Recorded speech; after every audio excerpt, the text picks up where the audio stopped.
Hər vaxtınız xeyir olsun dəyərli izləyicilər. Mən Nail Sadıqov hər birinizi salamlayıram. Bu videoda sizlərlə Azərbaycan Respublikası Təhsil Nazirliyi tərəfindən 2023-cü ilin iyun ayında ibtidai sinif ixtisası üzrə təşkil edilən sertifikasiya imtahanında istifadə olunan riyaziyyat suallarının izahını vermiş olacağam. Bu videolarımız silsilə xarakterlidir. Kanalımızın daimi izləyicisinizsə bu barədə məlumatınız olub.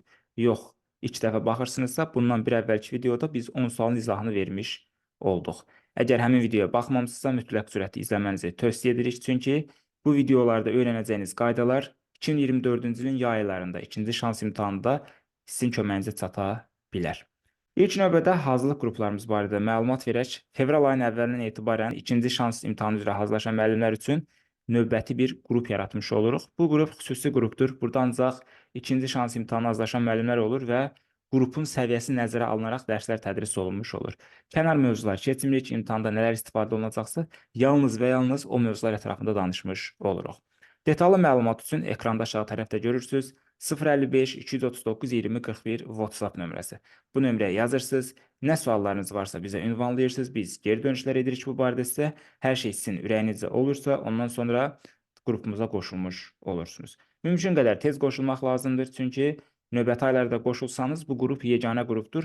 Yəni qrupun davamına qatılmış olacaqsınız, bir neçə dərsi ötürəcəksiniz. Düzdür, həmin dərslər sizə göndəriləcək istəyinizə uyğun olaraq, amma bir qədər çox yüklənmiş olursunuz o zaman. Çox vaxt itirməyək, keçək sualların izahına. Birinci sualı görürsünüz. Sualları yazarkən də videonu saxlayaraq işləyə bilərsiniz. Məsələn, bu sualı görürsünüz, videonu saxlayırsınız, özünüz əvvəlcə işləyirsiniz, sonra mənim izahımla yoxlamış olursunuz. Birinci sualın izahını vermiş olaq. Deyir, hansı ədədi minliklərə qədər yuvarlaqlaşdırdıqda ədəd artar. İlk növbədə yuvarlaqlaşdırmanın qaydasını yadımıza salaq. Minliklərə qədər dedikdə minliklər mərtəbəsinə baxıram. Təklik, onluq, yüzlük, minlik. Minlik haradadır? Təbii ki, dördüncülərdir. Yəni, buradan düşəcək 3-ə, buradan düşəcək 7-yə, sonra 8-ə, 3-ə və 4-ə. Bu hissəni bir qədər belə çəkək, okey. Və rəqəmin sağındakı növbəti ilk rəqəmə baxırıq. Əgər o rəqəm 5 və 9 arasında olan, yəni 5 ilə 9-un özü daxil olmaq hansısa bir rəqəm olarsa, bu zaman artmış olacaq. Yox, 0-dan 4-ə qədərdirsə, yəni 0 və 4-dən biridirsə, 0, 1, 2, 3, 4 deyək daha dəqiq formada, bu zaman ədəd artmır, azalmış olur. Düzgün cavabımız diqqət yetirsə C variantı olmuş olacaq. Nəyə görə C variantıdır? Burada daha geniş formada yazım. 18.679 ədədi. Təqribən bərabərdir. Təklik, onluq, yüzlük, minlik. Minliyi budur. 8-in sağında olan rəqəm 6-dır. 6 güclü rəqəm adlandırırıq bu rəqəmləri biz 5-dən 9-a qədər olanları. Avtomatik 8-ə köməklik göstərir. Bir yerində qalacaq. 8 olur 9, digərlərdə 0-dan əvəzlənmiş olur. Yəni 18.679 ədədi yuvarlaqlaşan zaman 19.000 olacaq. Amma digərləri azalmış olur. Diqqət yetirin, burada A variantında 3-ün sağında 4 var. Yəni bu hissədə 4. 7-nin sağında 0 var. Burada 3 var D variantında. Burada isə 2 var. Hər variant üzrə gördüyünüz kimi ədədlər azalır. Amma C variantında artmış oldu. İkinci sual. Kiloqramı 8 manat olan konfetdən 3 kiloqram, kiloqramı 12 manat olan konfetdən isə 2 kiloqram alıb qarışdırdılar. Alınan qarışıqların 1 kiloqramı neçəyə oldu? İlk növbədə biz bu konfetlər üçün xərclənən ümumi pulun miqdarını müəyyən edək. Nə edirəm? 8 manatdan 3 kilo almışıq. Toplam nə qədər edir? 8 manatdan 3 kiloqram alan zaman 8-i vuracam 3-ə.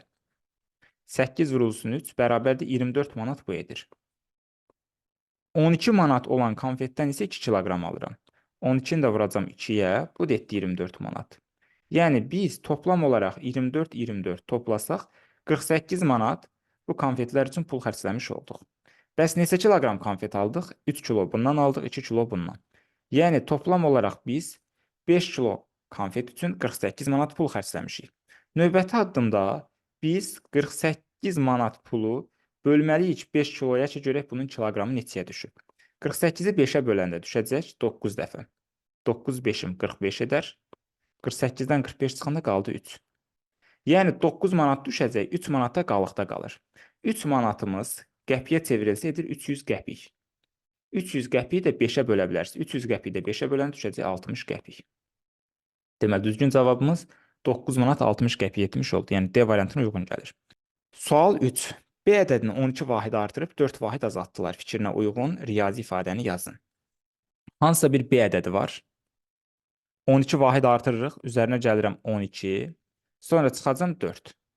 Bu da bərabərdir. Riyazi ifadələrdən bilirik ki, ədədlə ədəd, dəyişənlə dəyişən toplanılıb çıxılır. Yəni biz burada sadəcə 12-dən 4-ü çıxırıq. Qalır 8. B dəyişəni isə olduğu kimi qalacaq. B üstə gedək 8 formasında yekun cavabımız olmuş olur. Bu da uyğun gəlir A variantına. Növbəti sual 4. 103-lərə qədər yuvarlaqlaşdırdıqda 3700 alınan ən kiçik natural ədədin onluqlar mərtəbəsindəki rəqəminin mərtəbə qiymətini tapın. 103-lərə qədər yuvarlaqlaşanda 3700 alınan ən balaca ədəd hansıdır? Bunu tapmaq üçün verilən ədəddən 50-ni çıxmaq lazımdır. Çünki axırında 2 dənə 0 varsa, bu 100-lüyə qədər yuvarlaqlaşdırılıb. Yəni, yekun cavabımız olacaq 3700 çıxılsın 50. 3700-dən 50-ni də çıxanda qalacaq 3650. Yəni, axtardığımız ədəd 3650-dir. Niyə 3650-dir, dəyərli müəllimlər? Gəlin, bunu sizə göstərək. 3650-ni biz yuvarlaqlaşdırsaq, təqribən bərabərdir. Axı, bizə deyir, yüzlüklərə qədər yuvarlaqlaşdırdıqda. Yüzlüyə qədər buradır. Bu 5 6-ya köməkdir, olur 3700. Biz burada 5-in yerinə başqa bir rəqəm yaza bilmərik, 5-dən kiçik. Bizdən axı ən kiçik deyir. Yəni, ən balaca 5 yazmaq olar bura. 4 yazsam 4 6-ya kömək edə bilməz. 7 olması üçün, yəni 3700-ə çevrilməsi üçün. Bu 0 da ən balaca rəqəmdir deyə, təbii ki, 0-ı növbəti mərtəbəyə yazmış olduq ən sağa. Tamam, indi bizdən nə soruşur qayda qora? Bizim axtardığımız ədəd oldu 3650. Bizə deyir ki, bu ədədin onluqlar mərtəbəsindəki rəqəminin mərtəbə qiymətini tapın. Onluqlar mərtəbəsi haradır? 5-dir. Bu 5-in mərtəbə qiyməti. 5-in mərtəbə qiymətini tapmaq üçün 5-i vuracam 10-a. Çünki onluqlarda yerləşir. 5-i də 10-a vuranda elə 50 etmiş olacaq. Düzgün cavabımız 4-cü sualda deməli Y variantı olmuş olur. Sual 5. Ana ilə qızının yaşları fərqi 24-dür. Ananın yaşı qızının yaşının 5 qatına bərabər olarsa, ananın 8 il sonraki yaşını tapın. İndi yaşları fərqi 24-dürsə, ananın yaşından qızının yaşına çıxanda 24 alırıq mənasına gəlir. İndi qızın yaşına bir x desəm, qızın yaşı bərabərdir bir x. Bu zaman ananın yaşı nə olacaq? Bunun 5 qatı. Yəni 5x olmuş olacaq. Və bunların yaşları fərqi 5x çıxılsın x bərabərdir 24 olmuş olur. 5x-dən x çıxanda qalır 4x bərabərdir 24-ə. Buradan da x bərabərdir 24-ü 4-ə bölən düşəcək 6. Bu x-in qiymətidir. X-in qiyməti qızın yaşı idi. Oldu 6. Ananın yaşı neçə olacaq? 6-nı 5-ə vuracam, edəcək 30. Daha sonra ananın 8 il sonraki yaşını tap deyir. 30 ananın bugünkü yaşıdır. 8 il sonraki yaşı 30 plus 8 olacaq 38. Düzgün cavabımız D variantı. Sual 6. Bölünən 180, natamam qismət 13, qalıq 11 olarsa böləni tapın. Deməli, aparıb yerinə yazsaq, 180 burada bizim bölünənimizdir. Onda yazıram 180 bölünsün hansısa bir ədəd, B ədədi yazıram bölənə, bərabərdir. Natamam qismətdə 13 düşdü, qalıqda da qaldı 11. İndi buradan qalıqla bölmə düsturuna əsasən 180, yəni bölünən bərabərdir. Bölənlə natamam qisməti bir-birinə vurub, üzərinə qalığa gəlirik. Və ya sadə dildə desə, indi qalığı əvvəlcə 180-dən çıxıb, sonra 13-ə böləcəm. Buradan 13B bərabərdir. 180-dən 11-in çıxacam. Qalacaq 169. Buradan B də bərabərdir. 169-u 13-ə bölənə düşəcək 13. Yəni, bizim axtardığımız ədəd, başqa sözlə bölən 13-ə bərabərdir. Düzgün cavabımız B variantı olmuş olur. Həqiqətən yoxlaya bilərsiniz. 180-i 13-ə böləndə 13 düşür. Qalıqda da 11 qalmış oldu. Sual 7. Azər doğulanda Nigar 5 yaşında və Həsənin doğulmasına 7 il var idi. Həsən 5 yaşında olanda Azər və Nigarın yaşları cəmi neçə olar? İlk növbədə bunlar arasında yaş fərqlərini müəyyən etməyə çalışaq. Əsas məsələ budur.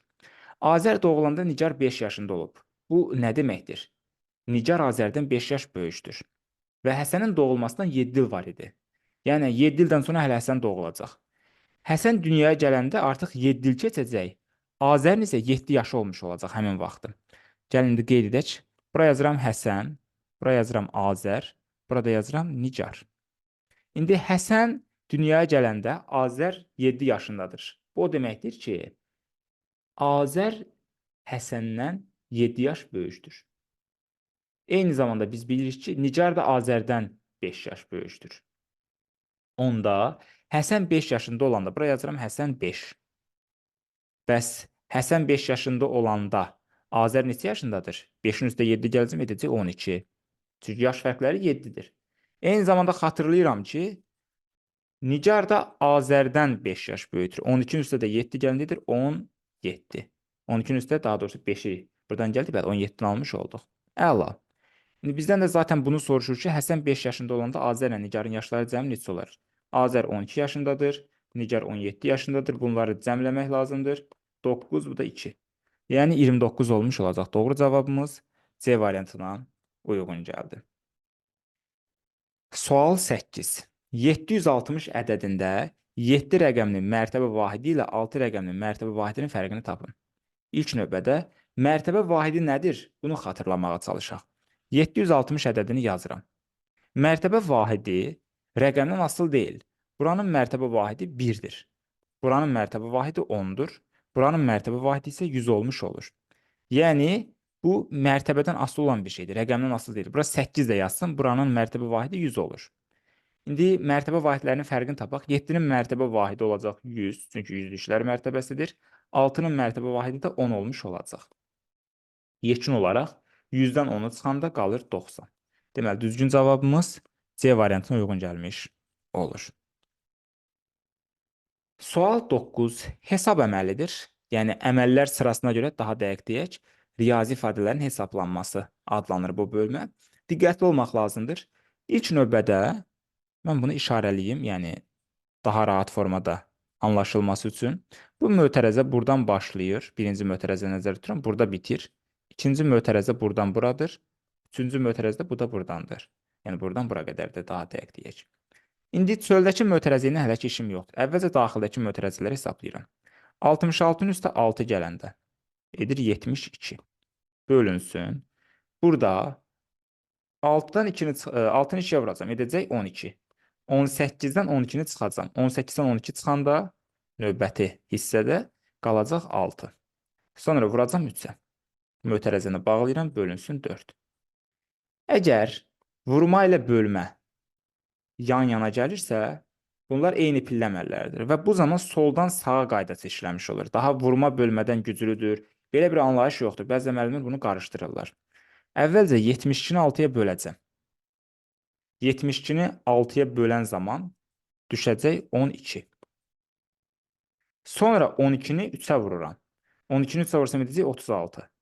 Yekunda isə mötərəzədən 36 çıxdı axı bu hissədən. Həmin 36-nı böləcəm 4-ə. O da düşəcək 9. Yəni B variantı. Burada edilən yanlışlıq nədir? Bəzən müəllimlər bu yanlışlığı da edirlər. Bax, bunu göstərim. 6-nı 3-ə vuran olur 18. 72-ni 18-ə bölürlər. 72-ni 18-ə bölən düşür 4. Sonra 4-ü 4-ə bölüb C variantı yazanlar da olur. Əlbəttə ki, tamamilə yanlış olur. Yəni, bunu yadda saxlamaq lazımdır ki, vurma ilə bölmə eyni pillə əməlidir. Toplama ilə çıxma kimi. Yəni, toplama ilə çıxma yan-yana gəlirsə, məsələn, belə bir şey yazıram. 5 çıxılsın 3 plus 2. Birinci 5-dən 3-ü çıxıb, sonra üstünə 2-ni gəlirik. Soldan sağa qaydasıdır. Həmçinin vurma bölmədə də belədir. İndi, məsələn, 6 bölək 3 vurulsun 2. Bunu biz 2 formada yanaşa bilərik. Bunun cavabı nə ola bilər? 6-nı 3-ə bölürəm əvvəlcə. 6-nı 3-ə böləndə düşəcək 2, 2-ni 2-yə vuram, edir 4. Yəni, bunun düzgün cavabı 4-dür. Amma yanlış edənlər nə edir? 3-ü 2-yə vururlar, edir 6, 6-nı 6-ya bölüb 1 alırlar. Bunu edənlər də var. Təbii ki, 1 yanlışdır. Yəni, düzgün cavab 4-dür. Təhsilin üstə bu sualı verməkdə məqsədi budur ki, görək müəllim soldan sağa qaydasını bilirmi eyni pillə əməlləri olan zaman? Çünki qarışdıran müəllimlər olur. İmtahanda da bunu səhv yazanlar bir xeyli olmuşdu. Sual 10-a baxırıq. Bugünkü video üzrə sonuncu sualdır. Əgər bura qədər videonu izləmişsiniz, hələ də bəyənməmişsinizsə, zəhmət olmasa videonu aşağıda like işarəsi var, yəni bəyənmə işarəsi. Ona toxunursunuz, bəyənirsiniz ki, video daha önə çıxsın və digər müəllimlər də faydalanmış olsunlar. Əlavə olaraq video bitdikdən sonra paylaşmaq düyməsi var. Müxtəlif qruplarda, WhatsApp statusunuzda paylaşaraq başqa müəllimlərə də dəstək ola bilərsiniz. Nə qədər dəstək olsaq, bir o qədər yaxşıdır, digər müəllimlər də inkişaf etmiş olarlar. Və təbii ki, daha çox sayda baxış gələrsə videolara, biz də daha çox sayda videonu ictimai şəkildə paylaşmış olacağıq. 10-cu sualda 2 ədədin fərqi 1080-dir. Azalanı 35 vahid artırıb, çıxılanı isə 17 vahid azaltsaq fərq neçə olar? Bu sualı müxtəlif formada yazmaq olar.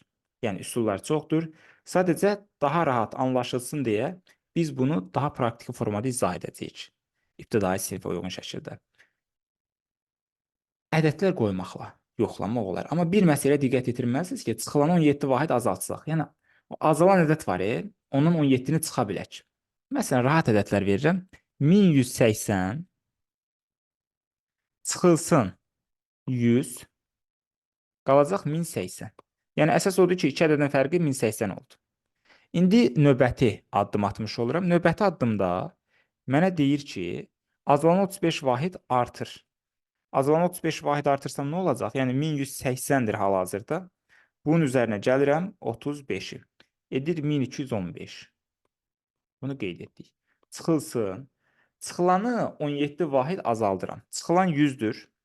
100-dən çıxıram 17-ni. Qalır 83. Və nəhayət adi çıxma əməliyyatıdır. Yəni 1215-dən çıxacam 83-ü. O da qalacaq 1132. Yəni düzgün cavabımız B variantı olmuş olacaq. Təkrar edirəm, yəni üsullar fərqlidir. Müxtəlif formada yanaşa bilərsiniz. Amma ən gözəl üsullardan biri, yəni sertifikasiyaya uyğun səviyyədə deyirəm. Mix səviyyəsi olsa təbii ki, fərqli formatda izahını vermiş olardıq. Yeni ədədlər qoymaqdır. Daxili qruplarda da biz bunu detallı keçirik. Yəni hər bir bizimlə hazırlaşan müəllim bunun öhdəsindən rahatlıqla gələ bilir. Ümid edirəm faydalı bir video oldu. Təkrar edirəm, əgər paylaşmamısınızsa zəhmət olmasa videonu paylaşın, bəyənin ki, daha çox faydası dəymiş olsun videomuzun. İzlədiyiniz üçün, öz dəyərli vaxtınızı ayırdığınız üçün hər birinizə təşəkkürümü bildirirəm. Sağ olun, bir sonraki izahlarımızda görüşərik. Hələlik.